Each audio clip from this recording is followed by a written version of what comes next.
जय जय राम। श्री राम जय राम, जय जय राम। श्री राम जय राम, जय जय राम। श्री राम जय राम, जय जय राम। श्री राम जय राम, जय जय राम। श्री राम जय राम, जय जय राम। श्री राम जय राम, जय जय राम। श्री राम जय राम, जय जय राम। श्री राम जय राम, जय जय राम। अब सभी भक्तों से निवेदन, एकाग्रचित होकर सुनिएगा। आज थोड़ा सा और आगे खुलासा करने का प्रयत्न करता हूं। ये जो गुफा हनुमान जी जहां ले जा रहे हैं, स्वयं प्रभा, ये मन की गुफा है। ये मन की गुफा है। और भगवान कहाँ में रहते हैं? चित्त की गुफा में। लिखते जाइएगा, मन की गुफा में स्वयं प्रभा आपकी ज्योत है। उसको बाहर लगाइए या अंदर लगाइए, संसार से प्यार कीजिए या भगवान से प्रेम कीजिए, वो मन की गुफा है, स्वयं प्रभा की गुफा। और चित्त की गुफा जहां साक्षात्कार भगवान का निवास होता है। जब व्यक्ति चित्त वृत्तियों का निरोध करते हुए योग साधता है, ध्यान दीजिएगा, चित्त वृत्तियों का निरोध। ये चित्त वृत्ति का निरोध क्या होता है? आप सोचिएगा, आप हम लोग पढ़ते हैं, हाँ होता हुआ कुछ, हमें क्या मतलब, आगे चलते हैं ना ना। एक एक शब्द की इंपॉर्टेंस है। वृत्ति माने क्या होता है? चाल। हमारे चित्त की चाल क्या है? देखिएगा, मेरे बेटे से, मेरे पोते से, मेरे पिता से जो संबंध है, उसके कारण चित्त में बैठे हुए राम को हम भूल गए। और गाते क्या है? चित चोरा यशोदा के लाल, नवनीत चोर गोपाल। एक बार वृंदावन के अंदर कुछ भक्त लोग यही गा रहे थे। मैंने एक से पूछा, मैंने कहा आप गा तो रहे हो, इसका अर्थ पता है? आप गा रहे हो, इसका अर्थ पता है? बोले नहीं, अर्थ तो नहीं पता। हमारे एक मित्र हैं, वो भजन गायककार हैं, वो भजन गाते हैं। हम कई बार उनसे पूछ लेते हैं, मैंने कहा भैया आप जो भजन गा रहे हो, इसका अर्थ जानते हो? बोले नहीं। ऐसे ही यहाँ पर हम लोग रामायण, गीता, भागवत अपने आप घर में पढ़ लेते हैं। हम समझते हैं हम जान गए। चित्त चोरा यशोदा के लाल, यानी भगवान हमारे चित्त को चुराए। अभी हमारा चित्त पिता में, माता में, बेटे में, पति में, पत्नी में, माया में, संसार में लगा हुआ है। अब हमारा चित्त कौन चुरा रहा है? हमारे चित्त की वृत्ति, चाल किधर जा रही है आपको पता नहीं चलता। बता देता हूं और खुल करके। चित्त से भाव उठते हैं, चित्त से भाव उठते हैं, वो भाव बुद्धि तक जाते हैं, मन तक जाते हैं, फिर इंद्रियों तक जाते हैं। बहुत बारीक चीज है, बहुत बारीक चीज है। इसलिए कहते हैं चित्त वृत्तियों का निरोध करते हुए योग साधता है। यानी बाहर के संसार से जिधर चित्त की वृत्ति भाव जा रहे हैं, उनको छोड़कर योग भगवान से करता है।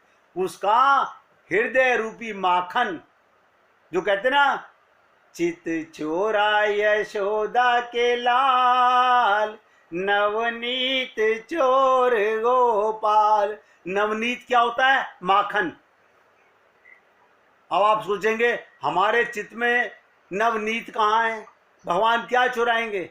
अगर आपका चित्त नवनीत माखन की तरह कोमल बन जाए तो भगवान चुराते हैं। अभी तो हमारे चित्त में हम सबकी चित्त की कोठरी भगवान को भूलकर संसार से भरी हुई है।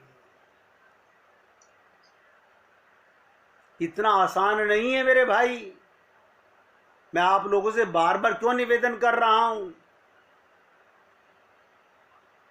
इस जो हम जोगरी कर रहे हैं संसार में, इससे भगवान नहीं मिलेंगे। इसलिए कहा गया, जब व्यक्ति, जब जीव, जब मनुष्य चित्त वृत्ति का निरोध करते हुए योग साधता है, वो चित्त की गुफा में बैठता है और वहां ईश्वर का साक्षात्कार होता है। क्या मतलब?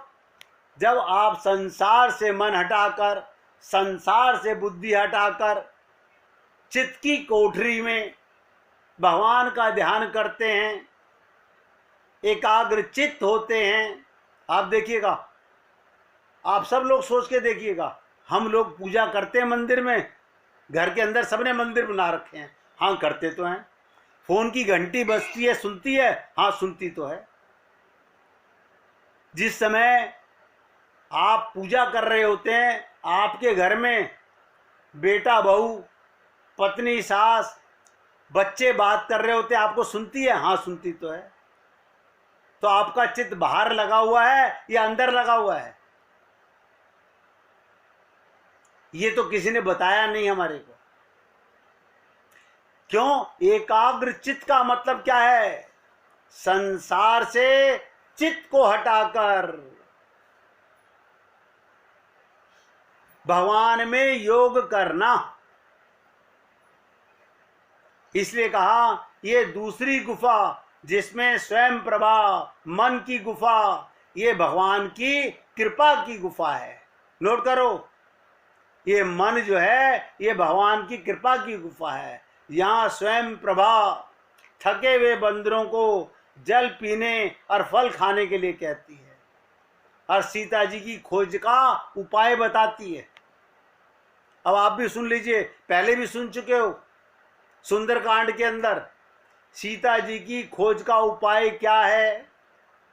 इस गुफा में ईश्वर के कृपा रस की अनुभूति होती है। इसमें भगवान की कृपा के रस की अनुभूति होती है। अभी हमारा मन संसार में लगता है, हम मंदिर में जाते हैं, मन वहां नहीं हो, हमारा शरीर तो होता है, मन नहीं होता। एक एक शब्द ध्यान दीजिएगा, हमारा शरीर तो होता है मंदिर में, मन नहीं होता। ऐसे हम लोगों का शरीर तो होता है सत्संग में, महाराज जी बोल रहे हैं, गुरु जी बोल रहे हैं, हमारा मन इतनी देर में कभी लंदन, कभी अमेरिका, कभी जर्मनी, कभी जापान, ने जाने कहां का घूम आता है। मन की गति सबसे ज्यादा तीव्र होती है।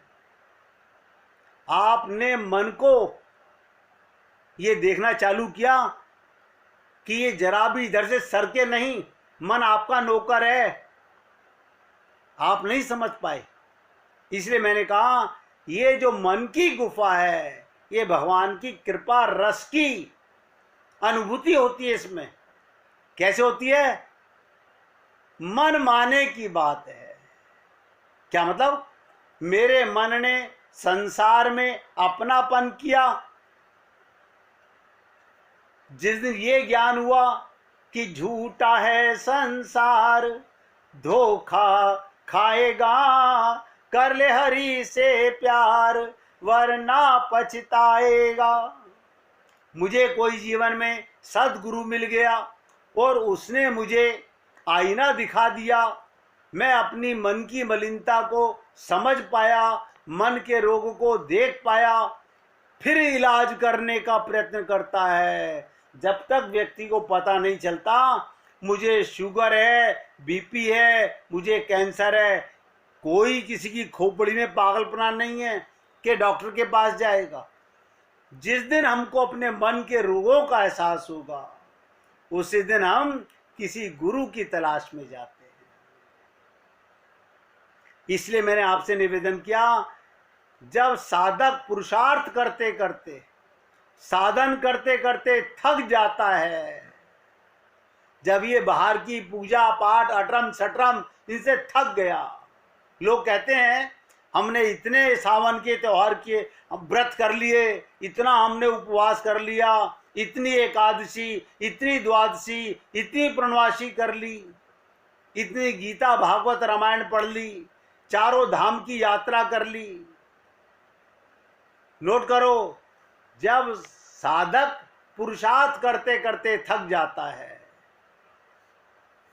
साधन करते करते थक जाता है, तब मन की इस गुफा में स्वयं प्रभा के द्वारा संदेश पाकर पुनः उत्साह में लौटने लगता है। ऐसा क्या कहा स्वयं प्रभा ने? स्वयं प्रभा ने क्या कहा था आप लोग पहले भी सुन चुके हो। देखिएगा, बहुत सुंदर, बहुत सुंदर। क्या मतलब था इसका? ये आंखें, ये इंद्रियां बाहर से हटाओ। स्वयं प्रभा ने ज्ञान दिया बंदरों को, मूंदो नैन। हमें खुशी है, अगर आप लोग याद रखोगे तो बहुत खुशी की बात है। मूंदो नैन। देखिएगा, जब स्वयं प्रभा ने पूछा, बंदरों से पूछती हैं तुम लोग क्यों उदास हो, आपके और हमारे चेहरे पे ये उदासी क्यों? सोचिएगा, ये उदासी क्यों? अब लग रहा है ये शरीर तो जा रहा है, भगवान तो मिले नहीं। अरे तो करोड़ों रुपए तो मिल गए, परिवार तो पूरा लंबा चौड़ा मिल गया। मेरे 50 मेंबर हैं परिवार में, मेरे 100 मेंबर हैं, मिल तो गए। आपने यही तो कमाई की नहीं। अब लग रहा है ये तो सब इसी शरीर के साथी हैं। शरीर छूटा, क्लीन स्लेट हो जाने वाली है। जब ये ज्ञान होता है तब व्यक्ति जागता है। इसीलिए पूछा स्वयं प्रभा ने कि तुम उदास क्यों हो। बंदर बोले, हम सीता जी को खोजने निकले थे पर उनका पता नहीं लगा। आप और हम लोग क्यों आए थे इस शरीर में? भगवान को पाने के लिए, सीता जी की खोज करने के लिए, भक्ति की खोज करने के लिए। देखिएगा, सारी दुनिया प्रेम करती है लेकिन प्रेम को कोई नहीं जानता। सारी दुनिया प्रेम करती है, प्रेम का अर्थ नहीं जानते। प्रेम माने होता है देना। संसार से लेना प्रेम नहीं है, देना प्रेम है। अब बहुत ध्यान से सुनिएगा। बंदर बोले, हम सीता जी की खोज में निकले, उनका पता नहीं लगा। तो स्वयं प्रभा ने पूछा, अच्छा सीता जी को तुमने कैसे ढूंढा? आप भी सुनिएगा ध्यान से। आप लोगों ने भगवान को कैसे ढूंढा? आंख खोल के, वृंदावन जाके, अयोध्या जाके, हरिद्वार जाके, उज्जैन जाके, बद्रीनाथ जाके, केदारनाथ जाके, हैं? आंख खोल के।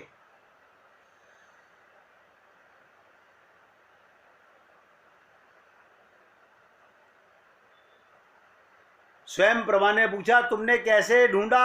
आंखें बंद करके के खोल के? बंदरों ने कहा, देवी हम लोगों ने तो 1 महीने से आंखें बंद नहीं की। ध्यान से सुनिएगा इस बात को, इतना इंपॉर्टेंट पॉइंट है, इसलिए बार बार बता रहा हूं।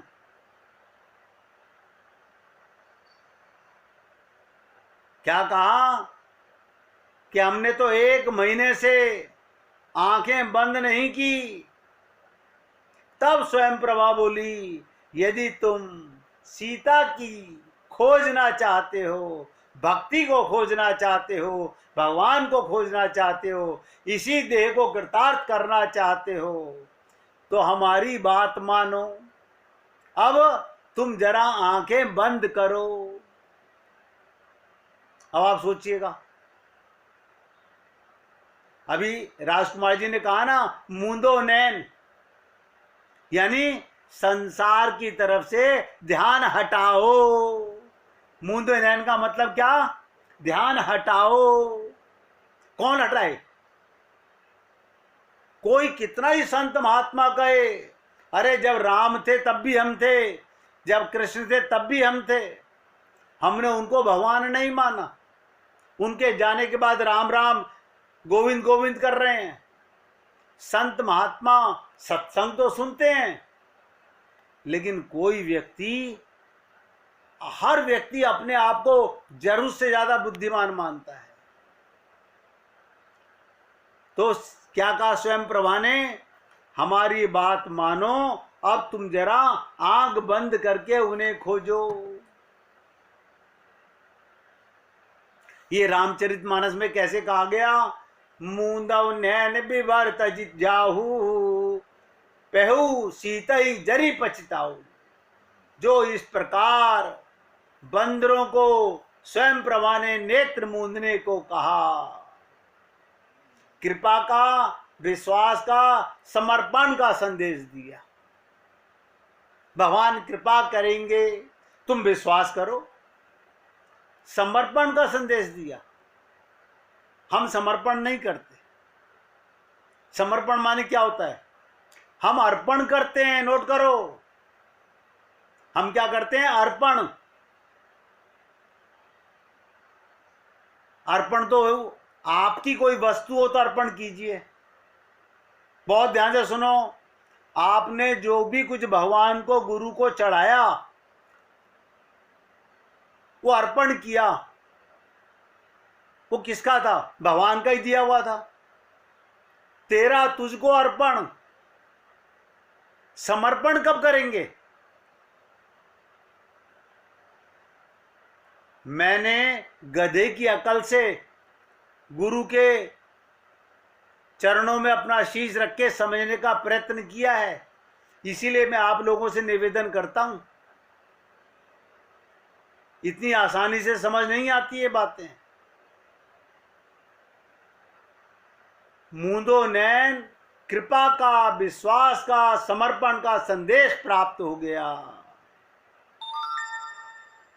बंदरों ने नेत्र मूंद लिया, और जब उन्होंने आंखें खोली तो क्या देखा? समुद्र के किनारे पहुंच गए।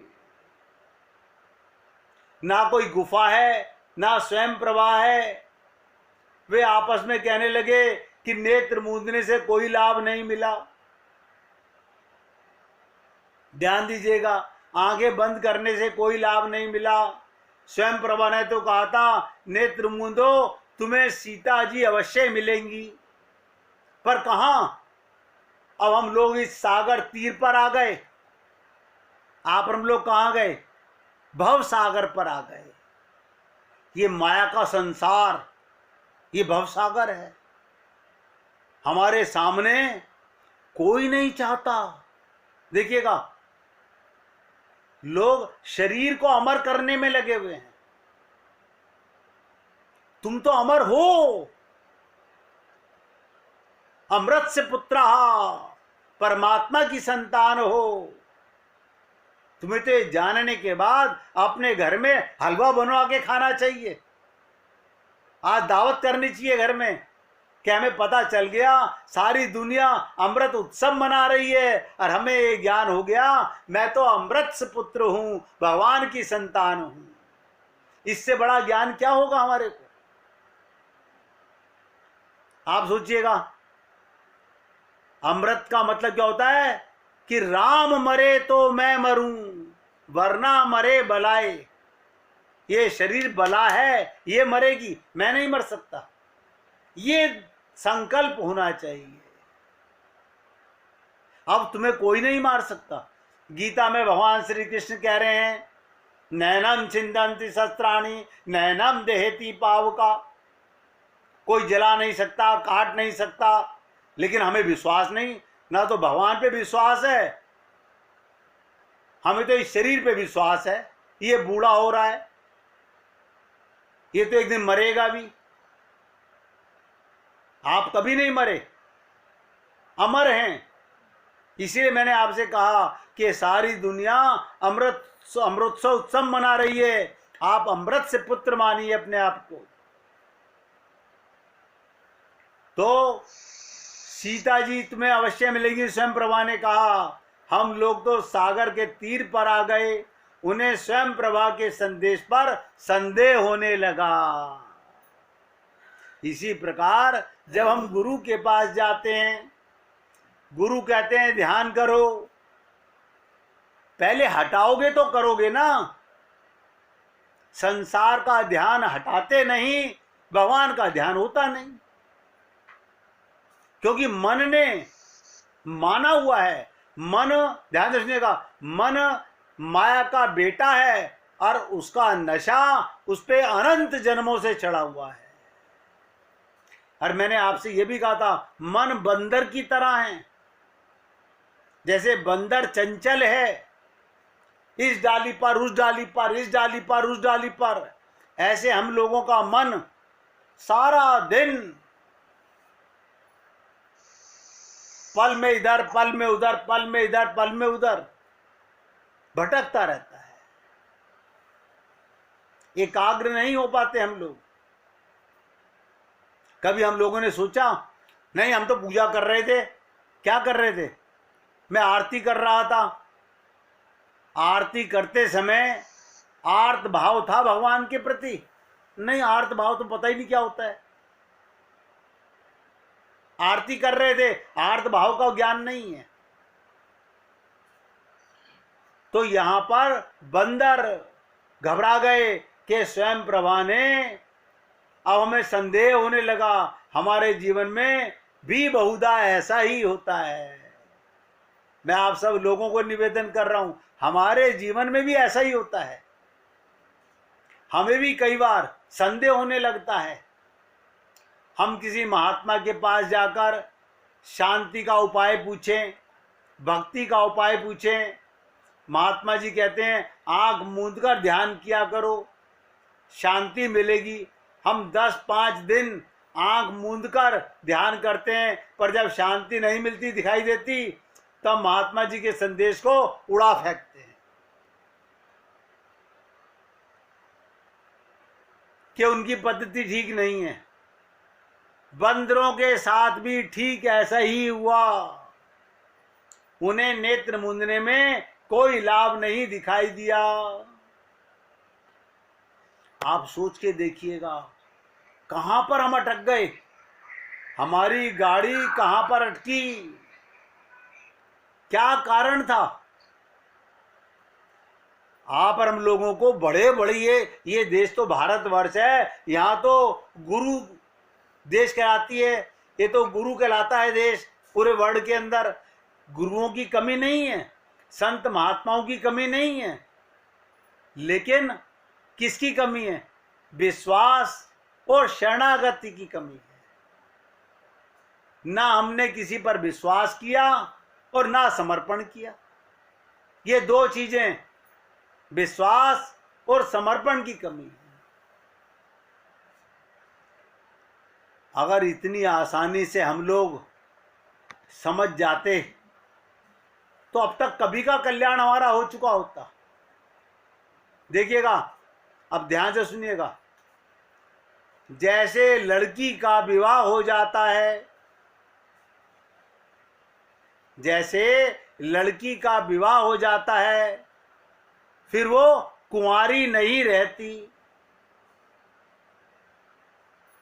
सब जानते हो ना? जब लड़की का विवाह हो जाता है, वो कुंवारी नहीं रहती। बिल्कुल ऐसे ही जिसका भगवान से संबंध हो जाता है, वो फिर साधारण आदमी नहीं रहता, फिर वो शरीर नहीं रहता है। बताइए, कमाल की बात है। 2 ही लाइनें तो बोली है मैंने। देखिएगा, लड़की क्या विवाह से उसका कुंवारापन खत्म हो गया, जिसका संबंध भगवान से हो गया, फिर वो शरीर नहीं रह जाता। आप लोग तो केवल गा के रह जाते हो कि जिसका राम जी के साथ संबंध हो गया, उसके मन में आनंद ही आनंद हो गया। जिसका राम जी के साथ संबंध हो गया, उसके मन में आनंद ही आनंद हो गया। आप सोच के देखिए, हम लोगों का संबंध भगवान से डायरेक्ट नहीं होता, पहले गुरु से होता है। गुरु माने क्या होता है? वह गुरु होता है? नहीं, गुरु का मतलब क्या होता है? जो, ध्यान से सुनो, अंधकार को मिटा के हमें प्रकाश की ओर ले जाए। गु माने अंधकार, रू माने प्रकाश, जो हमारे को अंधकार से निकालकर प्रकाश की ओर ले जाए। अब आप बताइएगा, गुरु के साथ संबंध हो गया, अब फिर भी आप कहते हो मुझे चिंता है, मुझे भय है, मुझे डर है, मैं कैसे मान लूं? अगर हमारा गुरु के साथ संबंध हो गया तो प्रकाश से संबंध हो गया। यहां बंदरों का स्वयं प्रभा से संबंध नहीं हुआ, सुन लिया जैसे हम लोग सुन लेते हैं, शरणागति नहीं करते, विश्वास नहीं करते। अब ध्यान से सुनिएगा, एकाग्रचित होकर सुनिएगा। 2 पद्धतियां होती हैं, नेत्र मूंदना और नेत्र खोलना। एक एक शब्द पे ध्यान देना भैया। आंखें बंद करना और आंखें खोलना। प्रश्न ये है, कौन सी पद्धति सही है? नेत्र मूंदने का अर्थ विश्वास, ध्यान से सुनिएगा, नेत्र मूंदने का अर्थ विश्वास और नेत्र खोलने का तात्पर्य विवेक। अगर हमारे विवेक है हमारे पास में, तो नेत्र खोल करके हम कहते हैं नहीं, हम तो अपनी आप समझ लेंगे। एक होता है गुरु की शरणागति पर विश्वास करना। प्रश्न उठता है, जीवन में विश्वास की क्या आवश्यकता है, या विवेक की क्या आवश्यकता है? इसका उत्तर दोनों ही महत्वपूर्ण, ध्यान से सुनिएगा। छोटी सी बात स्वयं प्रभा की, वहां पे एक चौपाई के अंदर एक उसमें आती है, और मैं आपके साथ इतना लंबा प्रसंग पहले भी बता चुका हूं। क्या? ध्यान से सुनिएगा। स्वयं प्रभा की गुफा में जाकर आंख मूंदते हैं और आंखें खोलने पर अपने को समुद्र के तीर पर नजर देखते हैं, तब वे निराश हो जाते हैं और सोचते हैं जब हम शांति रूपिणी, शक्ति रूपा, भक्ति रूपा सीता जी का पता नहीं लगा पाए, तो हमारे लिए शरीर का त्याग कर देना उचित है। ऐसे समय में तुलसीदास जी तीसरी गुफा का संकेत करते हैं। ये जीव इतनी आसानी से नहीं समझ पाता। मन की गुफा, स्वयं प्रभा की गुफा, चित्त की गुफा, भगवान की गुफा। अब ध्यान से सुनिएगा, ऐसे में तुलसीदास जी कहते हैं इस जीव को इस गुफा पर विश्वास कराने के लिए एक तीसरी गुफा का संकेत करते हैं। वो लिखते हैं, समुद्र के पास भी पहाड़ियां थी और उनमें एक गुफा और थी। उस गुफा में एक गीध बैठा हुआ था, वो महान ज्ञानी था, उसका नाम संपाति था। मैं उम्मीद करता हूँ कि आप मेरी बातों को बहुत ध्यान से सुन रहे होंगे। मन की गुफा स्वयं प्रभा की गुफा है, चित्त की गुफा भगवान की गुफा है। अब ये तीसरी गुफा जो आ रही है, ध्यान से सुनिएगा। ये समुद्र के सामने तुलसीदास जी ने कहा जिसमें संपाति बैठा है। ये क्यों कहा? क्योंकि बंदरों ने भी हमारी वाली मूर्खता की। हम कहते हैं अब तो शरीर मर जाएगा। अरे ये तो अनंत जन्मों में अनंत बार मर चुका है। हम आत्महत्या कर लेते हैं, विश्वास की कमी है। तो तीसरी गुफा खोलते हैं रामचरितमानस, जहां संपाति बैठा हुआ है। और उसने जब बंदरों की बात सुनी तो बाहर आकर के जो कहता है, उससे तो बंदरों के प्राण सूख गए। आप मुझे बताइएगा, गहराई से सोचिएगा। अगर मैं आत्महत्या करना चाहता हूं, एक एक शब्द पे ध्यान दीजिएगा। अगर मैं आत्महत्या करना चाहता हूं, उसी समय मेरे सामने कोई शेर खाने आ जाए, तो मुझे तो यह खुश होना चाहिए, मुझे आत्महत्या भी नहीं करनी पड़ी। भाई मैं शरीर को मिटाना चाहता था, ये मार के खा जाएगा। तो मरना तो दोनों तरफ से है। हमारी देखो बंदरों की मूर्खता क्या थी। वो ये तो कहते हैं अब तो हम शरीर को मार देंगे, लेकिन संपाति की बात सुन करके